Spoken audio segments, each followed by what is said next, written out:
बेटी की बारात। कहते हैं इस सृष्टि में सबसे बड़ा दान है कन्यादान।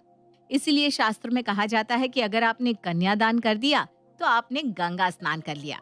लेकिन कन्यादान करने के बाद क्या बेटी का रिश्ता उस घर से टूट जाता है? अक्सर बेटियों को तो यही सिखाया जाता है। हमारे प्यारे लाल मिश्रा भी अपनी बेटी कुसुम को यही सीख देने में लगे हैं, क्योंकि अब कुछ ही दिनों में कुसुम की शादी होने वाली है। माँ, जरूरी है क्या कि शादी के बाद साड़ी पहने? अरे ऐसा क्यों कह रही है बेटा? शादी के बाद एक लड़की का जीवन बदल जाता है। उसे समाज, ससुराल, रीत रिवाज के हिसाब से चलना पड़ता है कुसुम। इसलिए मान और मर्यादा बनाए रखना बहुत जरूरी होता है, समझी? हाँ कुसुम, ससुराल जाने के बाद तुम सिर्फ उस घर का मान नहीं बल्कि इस घर का मान भी अपने साथ ले जाओगी। तुम जो भी करोगी उसका असर दोनों परिवारों पर होगा। इसलिए तुम जितना हो सके, जितना अच्छे से हो सके, उतना उस रिश्ते को निभाना बेटा। जी पापा, मैं ध्यान रखूंगी। शादी के बाद ससुराल में कई सारी ऐसी चीजें भी होती है जो तुम्हें समझ नहीं आएगी या पसंद नहीं आएगी, लेकिन तुम प्यार से उसे अपनाने की कोशिश करना कुसुम। इसी से तुम्हारा रिश्ता मजबूत होता है।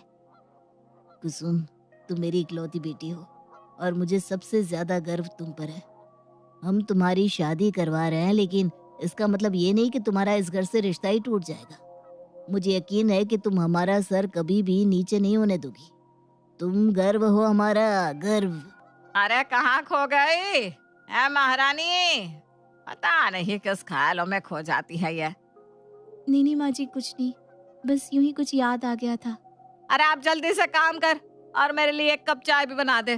कब से सर में दर्द हो रहा है। जी, अभी बना देती हूँ माँ जी। पता नहीं क्या देख के हमने इस लड़के से अपना रिश्ता जोड़ा था। ना अकल है ना शक्ल, ना ठीक से कोई काम करना आता है। बात तो तुम्हारी सही है माँ। कई बार तो मुझे भी खुद पे यकीन नहीं होता कि मैंने इस रिश्ते के लिए हाँ कैसे कर दी। अब क्या कर सकते हैं बेटा, जो हो गया सो हो गया। लेकिन अब तू तो सुधर सकती है ना बहू। इसका कुछ नहीं होने वाला माँ, ये जैसी है वैसी रहेगी। अरे मेरा टिफिन कहाँ है? अभी तक तैयार नहीं किया क्या? पता नहीं कहाँ ध्यान रहता है इसका। अरे कहाँ खोई रहती है सारा दिन। ये रहा आपका टिफिन और माँ जी आपकी चाय। सुनो, आज रात को मेरे कुछ दोस्त आ रहे हैं, इसलिए अच्छा सा खाना बना देना, समझी? लेकिन आज तो मुझे मम्मी पापा के घर जाना था ना, आपने कहा था शाम को चली जाना। कहा होगा, लेकिन अब मेरे दोस्तों ने प्लान बना लिया है, इसलिए कोई जरूरत नहीं वहां जाने की। फिर कभी चली जाना। लेकिन मम्मी पापा कब से कह रहे थे घर आने को। अगर पति कह रहा है तो बात समझ में आ जानी चाहिए। यो बहस करना अच्छे लक्षण नहीं है। सही कह रही है माँ। मैंने कहा ना, आज कहीं जाने की जरूरत नहीं है, मतलब नहीं जाना कहीं भी। शाम को सब कुछ तैयार करके रखना, मुझे कोई गड़बड़ नहीं चाहिए। जी ठीक है। कुसुम के ससुराल वाले उसे बिल्कुल भी अच्छे से ट्रीट नहीं करते थे। जैसे वो कोई घर की नौकरानी हो, वैसा ही उसके साथ बर्ताव किया जाता था। लेकिन उसने कभी ये बात अपने माता पिता के साथ नहीं की, क्योंकि उसे लगता था कि उसके माता पिता का सर झुक जाएगा अगर उन्हें ये बात पता चली तो। सुन बहू, अपने मम्मी पापा को मना कर देना कि आज तू नहीं आएगी, वरना उनके फोन आते रहेंगे लगातार। जी। हेलो पापा, कैसे हैं आप? मैं ठीक हूँ कुसुम, तू कैसी है बेटा? आज आ रही है ना? मैंने तेरे लिए तेरी मनपसंद कचौरियाँ भी लाई है, तुझे बहुत पसंद है ना? नहीं पापा, मैं ना आज नहीं आ पाऊंगी। आज आकाश के कुछ दोस्त आ रहे हैं, इसलिए कुछ तैयारियां करनी है। सॉरी पापा।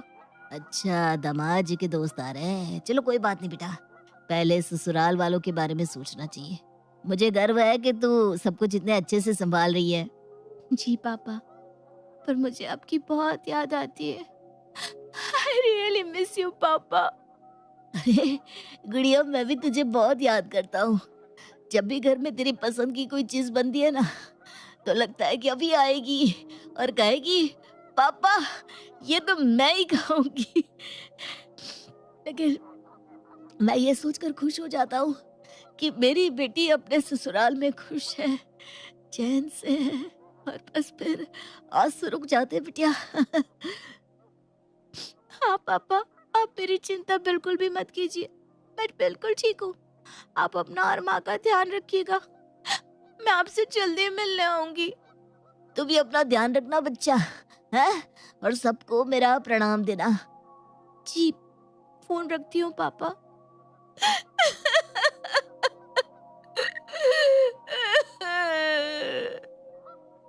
पापा, मुझे आपकी बहुत याद आती है। मैं यहाँ बिल्कुल भी खुश नहीं। मुझे यहाँ कोई प्यार नहीं करता। कई बार दिल करता है आपके पास चली आऊं, लेकिन मैं आपका सर नहीं झुकाना चाहती। I really miss you, पापा। अरे ऊपर कमरे से नीचे उतरने के लिए अब निमंत्रण भेजू क्या? अरे क्या कर रही है इतनी देर से ऊपर? बस आ रही हूँ माँ जी। कुसुम के साथ जो भी हो रहा था वो अपने माता पिता से इस बारे में कुछ भी नहीं कहती थी। चुपचाप सब कुछ सह रही थी, लेकिन उसके ससुराल वालों का बर्ताव दिन प्रतिदिन उसके प्रति और बुरा होता जा रहा था। सारा खाना बन गया है ना? जी, सब कुछ बना दिया है। इसमें पकोड़े कहाँ हैं? वो आज मैंने टिकिया बनाई थी ना, तो पकोड़े नहीं बनाए। ये लो, एक काम कहा था इमाम साहब से, वो भी ठीक से नहीं होता। पर और भी बहुत कुछ बनाया है आप। लेकिन पकोड़े क्यों नहीं बनाए? और ऊपर से मुझसे जुबान लड़ा रही हो। अरे जाने देना आकाश, इतना सब तो बनाया है भाभी ने। हाँ छोड़ दे, पकोड़े नहीं है तो क्या हुआ, बहुत कुछ है यहाँ। नहीं नहीं, इन औरतों को सीधी तरह से बात समझ में नहीं आती, और ऊपर से पति से जुबान लड़ाना खूब आता है। आप बैठिए, मैं अभी बना देती हूँ। अब क्या फायदा है? अब मेरा पूरा मूड ही खराब कर दिया तुमने। कभी कभी तो सोचता हूँ क्यों कर ली मैंने तुमसे शादी। ना तुम इतनी खूबसूरत हो, ना अकल है, और ना ही कोई तमीज। पता नहीं क्या सोच के मैंने तुमसे शादी करने के लिए हाँ कर दी। अरे जाने दो ना आकाश, क्यों बात का बतंगड़ बना रहा है? हाँ देख, भाभी रो रही है, छोड़ देना गुस्सा। इसे यही आता है दोस्त, रोना बस, और कुछ नहीं। कुछ कहा नहीं और मैडम के आंसू टप टप टपकने लग जाते हैं। एक तो गलती करती है, ऊपर से सबके सामने रोने लग जाती है। अरे क्या इज्जत रह जाएगी मेरे दोस्तों के सामने? अरे छोड़ दे बेटा, इसका तो रोज का है। तू क्यों अपना मूड खराब कर रहा है? देख, कर दिया ना मेरे बेटे का दिन खराब। कितना खुश था अपने दोस्तों के आने से। रो के मनहूसियत तो मत फैला पूरे घर में। हम चलते हैं आकाश। देखा, तुम्हारी वजह से हमारा पूरा प्लान खराब कर दिया। कुछ कहानी और गंगा जमुना बहने लगती है। अब तो पड़ गया ना चैन तुम्हें? मेरे बेटे की पार्टी खराब कर दी। अरे क्यों करती हो तुम ऐसा? मैं जानता हूँ, आज तुम्हें मैंने अपने मम्मी पापा के घर जाने नहीं दिया, इसलिए ये बदला लिया, इसलिए मेरा दिन खराब किया। ऐसा कुछ नहीं है, मैंने तो कितना कुछ बनाया था आपके लिए। मेरा कोई इरादा नहीं था आपकी पार्टी खराब करने का, सच में। चुप कर। अब सब कुछ खराब करने के बाद कह रही है मैंने कुछ नहीं किया। तुम्हारी इन्हीं हरकतों से मैं तंग आ गया हूँ। मुझे तुमसे बात ही नहीं करनी। अब खुद ही मनाती रहो पार्टी, समझी? पता नहीं ये सब कब तक चलेगा। मैं जितनी कोशिश करती हूँ सब कुछ अच्छा करने की, उतना ही ये लोग मुझे गलत समझते हैं। पता नहीं मैं ऐसा क्या करूं कि मैं इन्हें पसंद आने लगूं। पापा, प्लीज मुझे यहाँ नहीं रहना, प्लीज मुझे यहाँ से ले जाइए।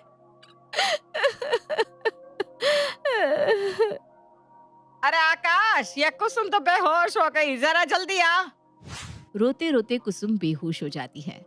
आखिर क्या था उसके बेहोश होने का कारण? है कोई बीमारी या कुछ और? अब पता नहीं कुसुम की जिंदगी कौन सा मोड़ लेने वाली थी। कुसुम के ससुराल में उसकी हालत एक नौकरानी से ज्यादा नहीं थी।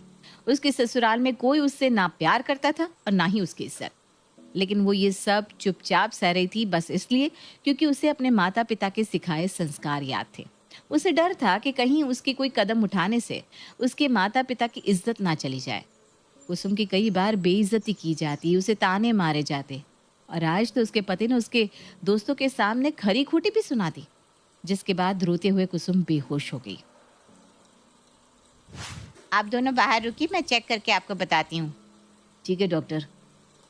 अब पता नहीं कौन सी नई मुसीबत लेकर आई है ये लड़की। हाँ, बीमार हो गई है, पता नहीं कितना खर्चा करवाएगी। पता नहीं क्या होता रहता है इसे। अब ये बीमार पड़ गई तो घर का काम कौन करेगा? देखते ना डॉक्टर क्या कहती है, फिर पता चलेगा और क्या। आपको चिंता करने की कोई जरूरत नहीं है। मतलब ठीक है ना, तो घर का काम कर सकती है ना ये अब। अरे पहले पूछिए तो सही कि वो ठीक है या नहीं, बीमार क्यों हुई थी। आपको तो सिर्फ घर के काम की पड़ी है। बेहोश क्यों थी ये? आपकी पत्नी माँ बनने वाली है, अब आपको उनका ज्यादा से ज्यादा ख्याल रखना होगा। क्या मैं पापा बनने वाला हूँ? माँ, सुना तुमने, मैं पापा बनने वाला हूँ। अरे वाह वाह वाह, ये तो बहुत खुशी की बात है। हमारे घर जल्दी ही छोटा आकाश आने वाला है, मेरे घर का चिराग। Thank you doctor. छोटी गुड़िया भी तो आ सकती है ना। देखिए, अब आपको उनका बहुत ध्यान रखना होगा। उनकी हालत देखकर लगता है कि वो बहुत ज़्यादा रोई हैं और उनका खाना पीना भी इतना सही नहीं है, इसलिए आज से उनका ध्यान रखिएगा। उन्हें बिल्कुल भी स्ट्रेस नहीं होना चाहिए। जी जी डॉक्टर, हम उसका पूरा ध्यान रखेंगे। ठीक है, मैं कुछ दवाइयाँ लिख देती हूँ, आप उन्हें अच्छे से दीजिएगा। कुसुम की जिंदगी में इतने वक्त बाद कोई खुशी आई थी। वो माँ बनने वाली थी और इसी वजह से थोड़ा सा ही सही, लेकिन उसके ससुराल वालों का बर्ताव उसकी तरफ पहले से सही हो गया था। ये ले, दूध पी ले। मेरे पोते को अच्छे से पोषण मिलना चाहिए। मैं नहीं चाहती वो तेरी तरह कमजोर पैदा हो। ले पी ले दूध। जी माँ जी। तुमने अपनी दवाई ले ली है ना? जी मैंने ले ली है। देखो, मैं नहीं चाहता कि मेरे बच्चे को कुछ भी हो, समझी? तुम अपना ध्यान रखो ना रखो, लेकिन मेरे बच्चे का पूरा ध्यान रखना होगा। जी मैं अपना पूरा ध्यान रख रही हूँ। एक बार मेरा पोता आ जाए, फिर मैं उसे अपने हाथों से पालूंगी। देखना आकाश।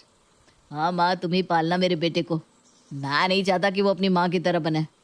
कुसुम गर्भवती थी, लेकिन इसके दौरान हर वक्त उसे यही कहा जाता था कि उन्हें लड़का ही चाहिए, जिससे कुसुम और भी डरी डरी रहने लगी थी। कुसुम, तुम्हारा बीपी बढ़ा हुआ है, क्या बात है? किसी बात का टेंशन है क्या तुम्हें? डॉक्टर, क्या आप बता सकती हैं ये बेबी लड़का है या लड़की?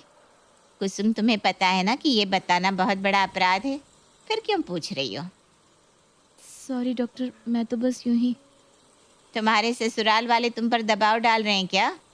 नहीं नहीं डॉक्टर, ऐसा कुछ भी नहीं है। मैं तो बस यूं ही पूछ रही थी। वो सब तो बहुत खुश है। मैं रोज़ ऐसे लोगों को देखती हूँ कुसुम, और मुझे पता है कि तुम मुझे कुछ नहीं बताओगी, लेकिन प्लीज़ अपना ख्याल रखो और टेंशन बिल्कुल मत लो। जी डॉक्टर। कुसुम को डर था कि कहीं उसकी बेटी हो गई तो शायद उसका जीना उसके ससुराल में और भी मुश्किल हो जाएगा। इसी डर में वो अपने दिन रात बिता रही थी, और उसका ये डर सच भी हुआ जब उसकी बेटी ने जन्म लिया। एक खुशी मांगी थी इससे, वो भी ये नहीं दे पाई। इससे उम्मीद करना ही हमारी गलती थी माँ। घर का चिराग मांगा था, ये तो एक और कुसुम ले आई। ये बच्चे हम दोनों की है आकाश, आप इसके बारे में ऐसा मत कहिए प्लीज। तुम ज्यादा जबान मत लड़ाओ, समझी? मैंने तुमसे कहा था ना मुझे बेटा चाहिए। पर ये मेरे हाथ में तो नहीं था, इसमें मैं क्या कर सकती हूँ? तो कुछ नहीं कर सकती, क्योंकि तेरा भाग्य ही ऐसा है। जब से शादी करके आई है तब से हमारे सर पर बोझ बनी हुई है, और अब तो इसकी बेटी भी आ गई। आकाश, आप तो समझिए, ये आपकी बेटी है, आपका खून है। आप ऐसा कैसे बोल सकते हैं अपनी बेटी के बारे में? ये तुम्हारी बच्ची है, तुम ही पालो इसे। मेरी बेटी है, लेकिन मेरा मन बेटे को पाने का था। आप लोग ऐसा कैसे सोच सकते हैं? ये आपके घर का खून है, जरा सा तो प्यार दिखाइए। माँ, मैं घर जा रहा हूँ, तुम इन दोनों को लेकर आ जाना। ठीक है बेटा, जा, तू थक गया होगा, जाकर आराम कर ले बच्चा। कुसुम का डर हकीकत में बदल गया था। बेटी होने के बाद उसके ससुराल वाले उसके साथ और भी बदतमीजी से पेश आ रहे थे। अरे कुसुम, अभी तक खाना नहीं बनाया? क्या कर रही थी सुबह से? माँ जी, गुड़िया को आज तेज बुखार है, वो रोए जा रही है, इसलिए खाना बनाने के लिए वक्त ही नहीं मिला। अब बच्चे का बहाना बना रही है ये? बस यही सुनना रह गया था। माँ जी, मैं बहाना नहीं बना रही हूँ, सच में गुड़िया की तबीयत खराब है। तो तू क्या चाहती है? क्या भी इस उम्र में मैं काम करूं? बस यही दिन देखना रह गया था। आकाश देख रहा है ना बेटा, ये क्या कह रही है? माँ जी, मेरी बेटी बीमार है, रो रही है। एक दिन आप खाना बना लेंगे तो क्या हो जाएगा? तुम्हारी हिम्मत कैसे हुई मेरी माँ से ऐसे बात करने की? हैं? मैं ऐसे बात नहीं कर रही हूँ, मैं बस बता रही हूँ। पता नहीं कौन सा मनहूस दिन था जो मैंने तुमसे शादी कर ली और तुम्हें इस घर में ले आया। तभी अचानक बाहर से ढोल नगाड़ों की आवाज आने लगती है। अरे यह कैसी आवाज है? शायद किसी की बारात आई है माँ। लेकिन इसकी आवाज हमारे घर के बाहर से क्यों आ रही है? आओ माँ देखते हैं। अरे ये किसकी बारात लेकर आया है कोई, वो भी हमारे दरवाजे पर? पता नहीं माँ कौन है। अरे वो देख, सजी हुई कार भी है और उस पर कोई नाम भी लिखा हुआ है। पढ़ तो जरा, किसका नाम है? कुसुम। अरे इस पर तो कुसुम का नाम लिखा हुआ है। पापा, पापा बारात लेकर क्यों आए हैं? कुसुम चल बेटा, मैं तुझे लेने आया हूँ। पापा ये सब क्या है? और आप? कुसुम मैंने तुझसे कहा था कि रिवाजों को जितना हो सके निभाना, पर ये तो नहीं कहा था ना कि घुट घुट के जीना, अपना अस्तित्व खो देना, अपनी इज्जत खो देना। नहीं बेटा नहीं, ये सब तुम क्यों सहती रही? पापा, आपको ये सब कैसे? गुड़िया के जन्म होने पर मैं और तुम्हारी माँ तुम्हें हॉस्पिटल मिलने आए थे। तभी हमने बाहर खड़े होकर इन माँ बेटों की बातें सुन ली थी। पर मैं तुझे रो धोकर नहीं, बल्कि धूमधाम से इस नरक से ले जाना चाहता था। इसलिए बेटी ये रही तेरी बारात। मैं तुझे यहाँ से शान से ले जाऊंगा। आपको कोई शर्म भरम है भी या नहीं है? समाज की कोई चिंता नहीं है? शर्म की बात आप ना करे तो बेहतर होगा बहन जी। आपने किसी की भूल सी बेटी को नौकरों से भी बदतर तरीके से रखा है। प्यार के नाम पर बस उसे ताने दिए हैं और आप शर्म की बात कर रही हैं। और रही बात समाज की, तो आज इस पूरे समाज के सामने मैं कहता हूँ कि मेरी बेटी मुझ पर बोझ नहीं है, मेरा गर्व है। और आप जैसे लोगों की वजह से ही बेटियां घुट घुट के जीती हैं। इसलिए ऐसे लोगों को तो समाज में किसी को भी अपनी बेटी नहीं देनी चाहिए। आप पूरी जिंदगी अपनी बेटी को संभालेंगी क्या ससुर जी? बेटा मेरी बेटी आत्मनिर्भर है। वो अपना और अपनी बेटी का ख्याल खुद रख सकती है। उसे किसी के भी ऊपर आधार रखने की कोई जरूरत नहीं है। तुम्हारा दुर्भाग्य है कि तुमने अपनी बेटी को नहीं अपनाया। तुम्हें पता ही नहीं कि बेटियां चीज क्या होती है। वो एक पिता का गर्व होती है। इसलिए आज से मेरी बेटी यहाँ नहीं रहेगी। मैं उसे पूरे धूमधाम से बैंड बाजा बारात के साथ यहाँ से ले जाऊंगा। बजाओ बैंड। चल बेटा। पूरा मोहल्ला प्यारेलाल के लिए तालियां बजाता है और प्यारेलाल पूरे मान के साथ अपनी बेटी को वहां से ले जाता है। हमारे समाज में कितने लोग होंगे जो प्यारेलाल की तरह सोच रखते होंगे? अगर ऐसे पिता हर किसी की बेटी के हो तो कोई भी बेटी अपने ससुराल में घुट घुट के नहीं रहेगी। बेटियां बोझ नहीं, बरकत है।